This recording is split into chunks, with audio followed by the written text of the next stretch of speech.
ગાંધીનગરની ગસાદ પાસે આવેલા ચરડી વિસ્તારની ઝૂંપડપટ્ટી નજીક આજે સવારે પાણીની પાઇપ ફાટી જતા ભર ઉનાળામાં પૂર જેવી સ્થિતિમાં દ્રશ્યો સર્જાયા હતા। પાણીની પાઇપ ફાટતા માર્ગો પર તેમજ આસપાસના વિસ્તારોમાં પાણીના ખાબોચિયા ભરાઈ જવા પામ્યા હતા, જેમાં ઝૂંપડપટ્ટીમાં વસતા બાળકોએ અચાનક ઘણું બધું પાણી જોઈ ગરમીના આકરા તડકાથી બચવા માટે પાણીમાં મસ્તીએ ચડ્યા હતા તથા પાણીની પાઇપ ફાટતા ઝૂંપડપટ્ટીમાં પાણી ઘૂસી જવા પામ્યા હતા। ઉનાળાની ઋતુ દરમિયાન આટલું બધું પાણી માર્ગ પર ભરાઈ જતા ચોમાસા જેવો માહોલ જોવા મળ્યો હતો। અંગ્રેજી ઇન્ટરનેશનલ લેંગ્વેજ છે। બદલતા સમય અને સંજોગોને લઈ તેનું ચલણ વધ્યું છે।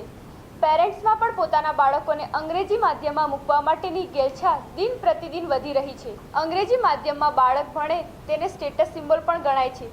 આ બધા આક્રમણ વચ્ચે નવા શૈક્ષણિક સત્રથી સરકારી પ્રાથમિક શાળાઓ શરૂ કરવાના નિર્ણય બાદ ગુજરાતી માધ્યમની શાળાના બાળકો પણ અંગ્રેજી વિષયમાં મજબૂત બને તે ઈરાદેથી ત્રીજા ધોરણથી અંગ્રેજી વિષયને અભ્યાસમાં દાખલ કરવાનું આયોજન છે। શ્રવણ, કથન અને વાંચન પદ્ધતિ સ્ટેપ બાય સ્ટેપ અમલમાં મુકાશે।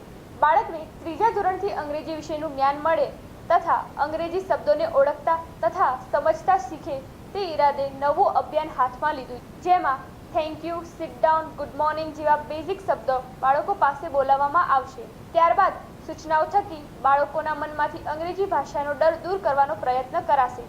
સમય થઈ રહ્યો છે એક નાનકડા વિરામનો।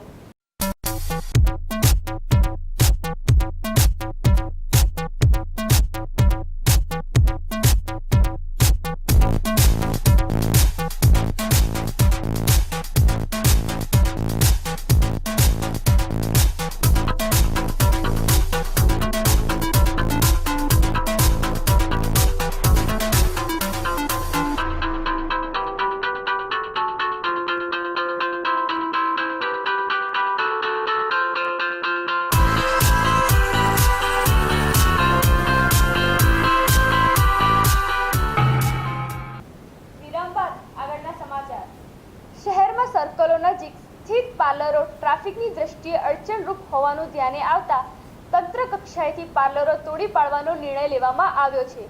જો કે આ મામલે પાર્લરોના સંચાલકોએ કોર્ટના દ્વાર ખટખટાવ્યા છે।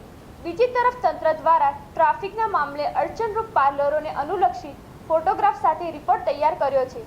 શહેરના મુખ્ય ગ માર્ગ પર વિકસાવેલા સર્કલોની નજીક હાલ આઈસ્ક્રીમ પાર્લરો ધમધમી રહ્યા છે।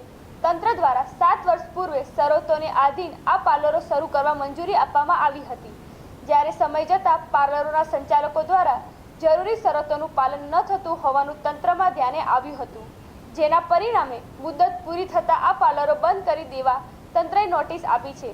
તો દર્શકો, આજના સમાચાર અહીં પૂર્ણ થાય છે। તો ફરી મળીશું ENTV ન્યૂઝ, અર સિટી, અર ન્યૂઝ।